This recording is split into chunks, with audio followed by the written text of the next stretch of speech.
আলহামদুলিল্লাহ। আসসালামু আলাইকুম। শাহ হামিদ কালান্দার উচ্চ বালিকা বিদ্যালয়ের পক্ষ থেকে অনলাইন ক্লাসে সবাইকে সুস্বাগত।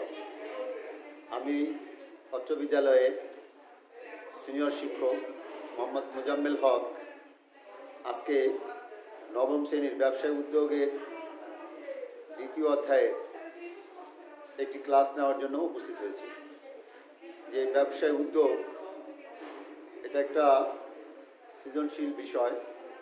যে আমরা জানি যে ব্যবসা করার জন্য বিশেষ করে কী থাকতে হয়, উদ্যম, স্পৃহা এবং অধ্যবসায় থাকতে হয়। তা না হলে ব্যবসায় সফলতা অর্জন করা যায়। আর উদ্যোগ বিষয়টা আমাদের দেশে নতুন প্রচলিত হয়েছিল। এখন এর মাধ্যমে দেখা যাচ্ছে নতুন নতুন উদ্যোক্তা তৈরি হচ্ছে। কারণ 9-10 থেকে পড়ে গিয়ে ইন্টারমিডিয়েটও এই বিষয়টা আছে এবং কমার্স থেকে বা অন্য সাবজেক্ট থেকেও পড়াশোনা শেষ করে উদ্যোগের বিষয়ের জ্ঞানের সাথে সাথে পাশাপাশি প্রশিক্ষণ নিয়েও কী করা যায়, ব্যবসায় প্রতিষ্ঠান গড়ে তুলে আমাদের দেশের অনেক বেকার সাফল্যের দ্বার গড়ে পৌঁছেছে। তোমরা নবম শ্রেণীর শিক্ষার্থীরা তোমরা খাতা কলম বই নিয়ে কী করো, প্রয়োজনীয় কথাগুলো, আমার যে কথাগুলো তোমাদের নোট করা দরকার সেটা নোট করে রাখবে এবং এর উপরে পরবর্তীতে কখনো যদি আমরা কোনো অ্যাসাইনমেন্ট লিখতে দিই যাতে তোমরা লিখতে পারো। আজকে আমরা ব্যবসায় উদ্যোক্তার গুণাবলী অর্থাৎ একজন ব্যবসায় উদ্যোক্তা হওয়ার জন্য যে সমস্ত গুণের অধিকারী হতে হয় সেই সমস্ত গুণ নিয়ে আলোচনা করব। বোর্ডের দিকে লক্ষ্য করো, ব্যবসা উদ্যোক্তার গুণাবলী। প্রথমে হয়েছে কি রয়েছে, আত্মবিশ্বাস। আত্মকথার অর্থ হলো নিজের উপর নিজের বিশ্বাস থাকতে হবে যে আমি এই ব্যবসা করে কি হতে পারবো, প্রতিষ্ঠিত হতে পারবো। ব্যবসা চুজ করার জন্য আমাকে কি করতে হবে, যে বিভিন্ন পদ্ধতি রয়েছে সেগুলো তোমরা পর্যায়ক্রমে পাবা। যে এই পদ্ধতিটা অবলম্বন করে কী করতে হবে তোমাদেরকে, দেখা যাচ্ছে যে এই মানে ব্যবসায় প্রতিষ্ঠান স্থাপন করতে হবে এবং এর জন্য সময় দিয়ে ব্যবসা প্রতিষ্ঠানকে লাভবান পর্যায়ে নিয়ে যেতে হবে। নিজের উপরে যদি নিজের বিশ্বাস না থাকে যে আমি এটা পারবো, তাহলে সেটা পারা একটু অনেকটা কঠিন। আর যদি বিশ্বাস থাকে আমার উপরে, নিজের উপরে নিজের যদি বিশ্বাস থাকে যে না আমি আমার দ্বারা এটা সম্ভব, তাহলে কাজটা অনেক সহজ হয়ে যায়। এই জন্য ব্যবসায়িক উদ্যোক্তার প্রথম গুণাবলী হলো আত্মবিশ্বাস, নিজের উপরে নিজের বিশ্বাস থাকতে হবে। এরপরে স্বাধীনচেতা মনোভাব। যে স্বাধীনচেতা মনোভাব কী জন্য, যে যারা চাকরি করে দেখা যাচ্ছে তাদের ক্ষেত্রে বিষয়টা একটু অন্যরকম। যে চাকরি যারা করে তাদের ক্ষেত্রে এই দেখা যাচ্ছে নির্দিষ্ট মাস শেষে বেতন পায়, এটার ব্যাপারটা একটু অন্যরকম। হ্যাঁ, এই জন্য দেখা গেল যে স্বাধীনচেতা মানে আমি কারো অধীনে চাকরি করব, স্বাধীন, আমি আমার নিজের কাজ নিজে করব। বরঞ্চ আমার কর্মক্ষেত্রে অন্যদেরকে কী করব, এটা আমি কি করব, তাদেরকে ইনক্লুড করব, তাদেরকে আমি চাকরি দেব। বিরাট যে স্বাধীনচেতা মনোভাব যার আছে সে ব্যবসার জন্য অ্যাপ্রোপ্রিয়েট পার্সন। এরপর হচ্ছে উদ্যোগ, স্পৃহা, উদ্যম থাকতে হবে। অর্থাৎ কোনো কিছুতে ভেঙে পড়লে চলবে না, উদ্যমী হতে হবে। যে না আমি ব্যবসা করতে গিয়ে দেখা গেল এক জায়গাতে আমার কোনো সমস্যা হয়েছে, এই সমস্যা চিহ্নিত করে আমি কী করবো, আরও সামনে কীভাবে এগিয়ে যাওয়া যায়, এই সমস্যা যাতে তৈরি না হয় সেই বিষয়ে কী করতে হবে, আমাদেরকে কাজ করে সামনে এগিয়ে যাওয়ার জন্য স্পৃহা তৈরি করতে হবে। এরপরে সাংগঠনিক ক্ষমতা।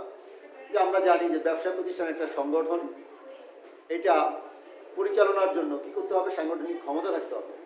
অর্থাৎ এক্ষেত্রে নিজেও কাজ করবে এবং তার অধীনস্থ যারা আছে তাদেরকেও কাজে উৎসাহিত করে অনুপ্রাণিত করে কি করবে, যে তাদেরকেও দেখা গেল তাদের কাছ থেকে সর্বোচ্চ যে সেবাটা সেটা নিয়ে আসতে হবে।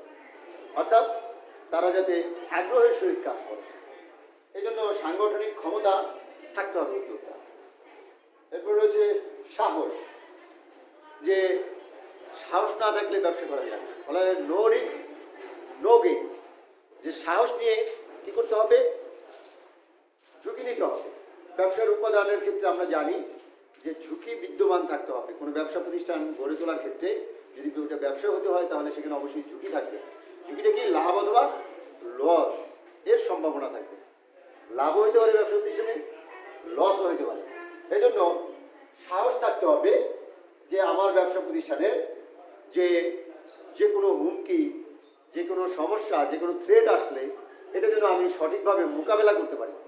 এই জন্য কী করতে হবে, যথেষ্ট সাহস থাকতে হবে। সাহস না থাকলে ব্যবসা প্রতিষ্ঠানে টিকে থাকা সম্ভব নয়। অধ্যবসায়। অধ্যবসায় কি, আমরা জানি যে বারবার পুনরাবৃত্তি হওয়া, অর্থাৎ ব্যবসা প্রতিষ্ঠানে ব্যবসা করতে গিয়ে লাভও হতে পারে, লসও হতে পারে। লাভ হলে আমরা কি করব, যে দেখা গেল খুব খুশি হব, আর লস হলে ভেঙে পড়বো, এরকম না বিষয়টা।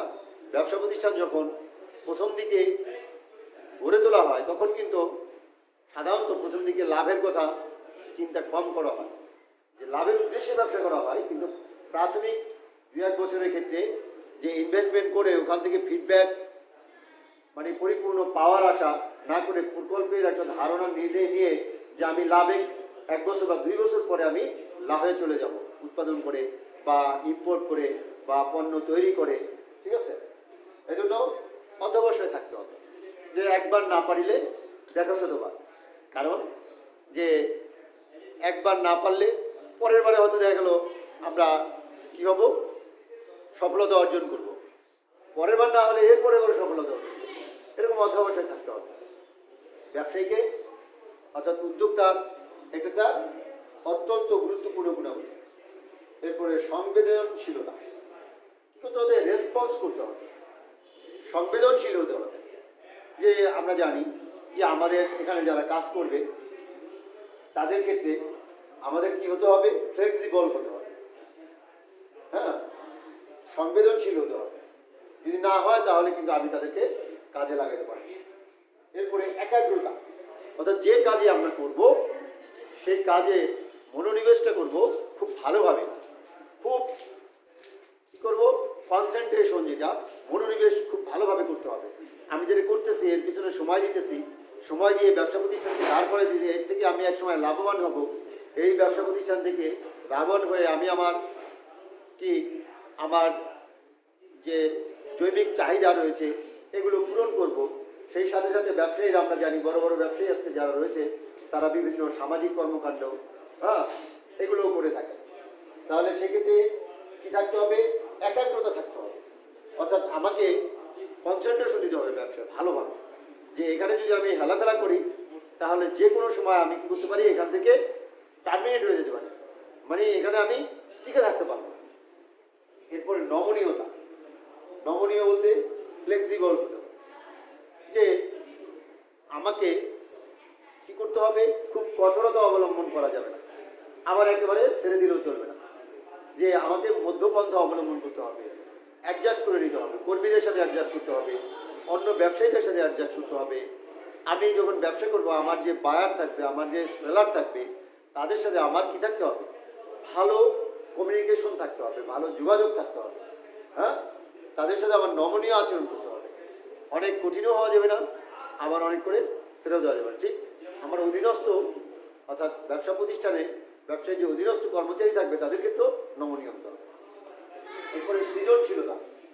সৃজনশীলতা যে কোনো কিছু তৈরি করার অভিপ্রায়, যে আমরা জানি ব্যবসার ক্ষেত্রে কী করতে হয়, নতুন নতুন পণ্যের দিকে খেয়াল করতে হয়, যে আমার দেশে এই পণ্যের চাহিদা রয়েছে কিন্তু পণ্য নেই, তখন কী করতে হবে, আমাকে ওই পণ্য তৈরি করার জন্য আমাকে দেখতে হবে যে আমি পারফেক্ট কিনা, এই তৈরি করার জন্য আমার প্রয়োজনীয় মূলধন আছে কিনা, প্রয়োজনীয় জনবল আছে কিনা, প্রয়োজনীয় পরিবেশ আছে কিনা। যদি থাকে তাহলে আমি যদি ওই পণ্য উৎপাদন করি বা ওই পণ্য আমদানি করি তাহলে এই পণ্য সহজেই বাজারে বিক্রি করা সম্ভব হবে।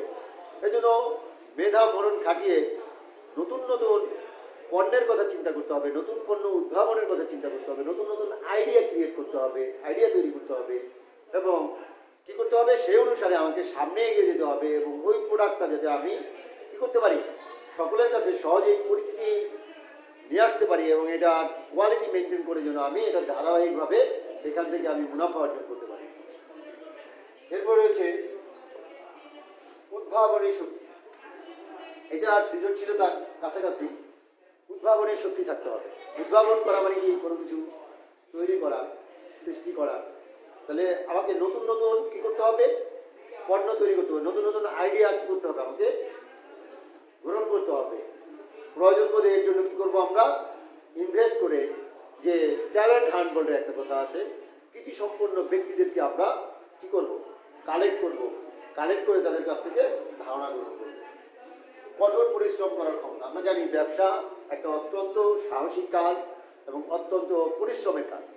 এখানে কোনো ধরাবাধা সময়ের ব্যাপার না। যেমন চাকরির ক্ষেত্রে আমরা কী করি, একটা নির্দিষ্ট টাইম 9টা 5টা বা 8টা 9টা 8টা 5টা, বা দেখা গেল 10টা থেকে ব্যাংকিং ক্ষেত্রে যেমন 6টা 7টা, এরকম বিভিন্ন টাইম ফিক্সড করা থাকে। কিন্তু এক্ষেত্রে কঠোর পরিশ্রম করার ক্ষেত্রে এখানে কী থাকবে না, কোনো টাইম বাইন্ডিং থাকবে না। অনেক সময় দেখা গেলো যে এত সময় দিতে হবে, কন্টিনিউ 2-3 দিন পর্যন্ত কী হচ্ছে, আমাকে টাইম দিতে হচ্ছে এখানে, যে সেখানে ছুটি ছাটা নেওয়া সম্ভব হচ্ছে না।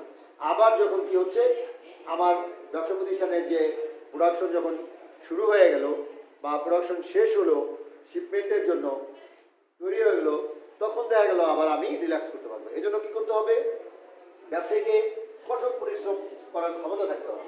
পরিশ্রমী না হলে ব্যবসায়ী কি লাভবান হতে পারে না। এই জন্য অবশ্যই তার পরিশ্রমের গুণে গুণান্বিত হতে হবে। এরপরে ঝুঁকি গ্রহণের ক্ষমতা। আমরা পূর্বেও বলেছিলাম যে ঝুঁকি, সাহসের ক্ষেত্রে ঝুঁকির সম্পর্ক। ঝুঁকি কারা নিতে পারে, সাহসী ব্যক্তিরাই ঝুঁকি নিতে পারে। ব্যবসায়ীদের ক্ষেত্রে ব্যবসায়ীদের ঝুঁকি নিতে হবে। যে পণ্য ক্রয়ের ক্ষেত্রে অনেক সময় দেখা গেল বেশি পণ্য ক্রয় করলে যদি কষ্ট কমে যায়, সেক্ষেত্রে বেশি পণ্য ক্রয় করার কী করতে হয়, অনেক সময় যে আমার যে পণ্যের চাহিদা যেহেতু রয়েছে, কাঁচামাল ক্রয় করার জন্য আমি বেশি কাঁচামাল ক্রয় করতে পারি, কোনো সমস্যা নেই, সেক্ষেত্রে তাতে আমার কস্টিংটা কমে আসবে। আবার যে পণ্য উৎপাদন করতেছি, যদি আমার বাজার যাচাই করা থাকে, জরিপ করা থাকে, তাহলে প্রোডাকশন করলে এই পণ্যের চাহিদা যেহেতু আছে, পণ্য কী হবে, সেল হবে। সেই ক্ষেত্রে আমাকে কী করতে হবে, ঝুঁকি নিতে হবে। ঝুঁকি ছাড়া ব্যবসায় কী হয় না, করা যায় না, কারণ ঝুঁকি একান্তই দরকার। ওই যে বলেছিলাম, no risk no gain. Gain করতে গেলে রিস্ক নিতে হবে। নেতৃত্ব দানের যোগ্যতা। যে একজন ব্যবসায়ী অবশ্যই সে একজন নেতা, তাকে কী করতে হবে, তার যে সংগঠন রয়েছে, ব্যবসায়ী সংগঠন, এই সংগঠনের তিনি নেতৃত্ব দিবেন। তার অধীনস্থ কর্মচারী কর্মকর্তাগণ রয়েছে এবং তার সাথে যারা কাজ করবে, এদেরকে নেতৃত্ব দিয়ে সামনে কি অনুপ্রাণিত করে, আগ্রহ করে, তাদের কাছ থেকে সর্বোচ্চ শ্রমটা, সুবিধাটা নিয়ে কী করতে হবে, এই ব্যবসা প্রতিষ্ঠানের উন্নতি সাধনের জন্য কাজ করতে হবে। এরপরে পুঁজি সংগ্রহের ক্ষমতা। যে আমরা জানি ব্যবসার জন্য পুঁজি বাধ্যতামূলক, পুঁজি ছাড়া কোনো ব্যবসা নেই। সেই ক্ষেত্রে পুঁজি কী করতে হবে, সংগ্রহ করতে হবে আমাদেরকে।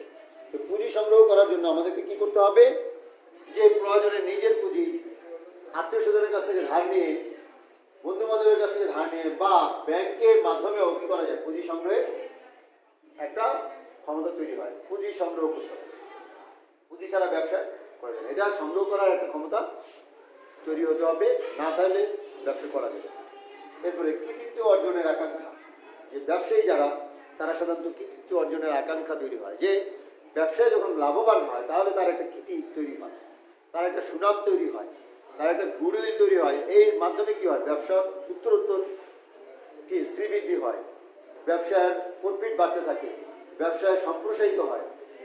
এজন্য কী করতে হবে, কৃতিত্ব অর্জনের আকাঙ্ক্ষা থাকতে হবে ব্যবসায়ীর মধ্যে, না হলে সে ব্যবসায় টিকে থাকতে পারবে না। চ্যালেঞ্জ গ্রহণ করার মানসিকতা থাকতে হবে। যে কোনো ধরনের চ্যালেঞ্জ গ্রহণ করার মানসিকতা থাকতে হবে। যে সেটা হতে পারে প্রতিযোগী ব্যবসায়ীর সাথে চ্যালেঞ্জ গ্রহণ করা, যে মার্কেটে টিকে থাকার জন্য কী করা, চ্যালেঞ্জ গ্রহণ করা। সেটা ইনপুটের ক্ষেত্রে হোক বা উৎপাদনের ক্ষেত্রে হোক, সেটা পণ্য হোক বা সেবা হোক, সেক্ষেত্রে চ্যালেঞ্জ নিতে হবে, চ্যালেঞ্জ নিয়ে সামনে এগিয়ে যেতে হবে। তাহলেই কী করা সম্ভব হবে, ব্যবসা প্রতিষ্ঠানের উত্তরোত্তর শ্রীবৃদ্ধি করা সম্ভব হবে। এরপরে ব্যর্থতা থেকে শিক্ষা গ্রহণের মানসিকতা। ব্যর্থ হলে সেক্ষেত্রে ভেঙে পড়লে চলবে না, যে ব্যর্থ হওয়ার কারণ খুঁজে বের করতে হবে যে কেন আমি ব্যর্থ হলাম, আমার এই ব্যর্থতার পিছনে কারণ কি রয়েছে।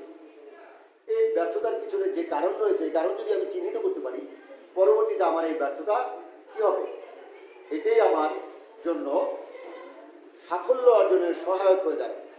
এই জন্য ব্যর্থতা থেকে শিক্ষা গ্রহণ করতে হবে যে আমি কেন ব্যর্থ হলাম, এর কী কী কারণ ছিল, সেই কারণগুলো খুঁজে ওই কারণগুলো আমি কী করব, ডিলিট করব। অর্থাৎ যে কারণের জন্য আমার ব্যবসায় ব্যর্থতা এসেছে সেই কারণকে চিহ্নিত করে ওই সমস্ত কাজগুলো থেকে আমি বিরত থাকব এবং যে সমস্ত কাজের মাধ্যমে কি হবে, আমার ব্যবসা প্রতিষ্ঠান আরও ভালো শ্রীবৃদ্ধি হবে, ব্যবসায় টিকে থাকতে পারবো, সেই ধরনের মানসিকতা তৈরি করে আবার নতুন উদ্যম নিয়ে ব্যবসা প্রতিষ্ঠান পরিচালনা করতে হবে। তাহলেই কি হবে, একটা ব্যবসা প্রতিষ্ঠান ভালোভাবে চলবে এবং ওই ব্যবসা প্রতিষ্ঠান থেকে অনেক কিছু অর্জন করা সম্ভব হবে।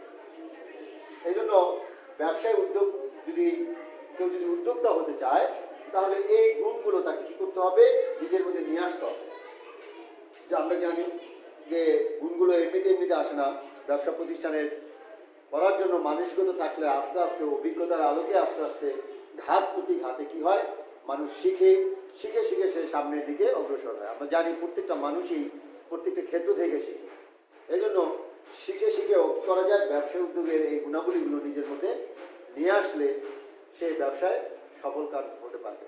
তোমরা তাহলে যারা ব্যবসায়ী হতে চাও, পড়াশোনা শেষ করে একটা কর্মজীবনে যখন যাবা তখন কি করতে হবে, এই বিষয়গুলো তোমাদের কাজে লাগবে। এই জন্যই মূলত মাধ্যমিক পর্যায়ে কি করা হয়েছে, এই ব্যবসা উদ্যোগ বিষয়টা নির্ধারণ করা হয়েছে, এটা কারিকুলামে অন্তর্ভুক্ত করা হয়েছে এবং এটা আমাদের দেশে যেহেতু কর্মসংস্থানের সংখ্যা কম, চাকরির পরিমাণ কম, চাকরির ক্ষেত্র কম, এই জন্য ব্যবসার মাধ্যমে সবাই যাতে নিজের কর্মসংস্থান তৈরি করে সেখানে আরও অন্যান্য কর্মী নিয়োগ করে কি করতে পারে, কর্মসংস্থান করে সে ব্যবসা প্রতিষ্ঠান তৈরি করে দেশের আর্থসামাজিক উন্নয়নে ভূমিকা রাখতে পারে।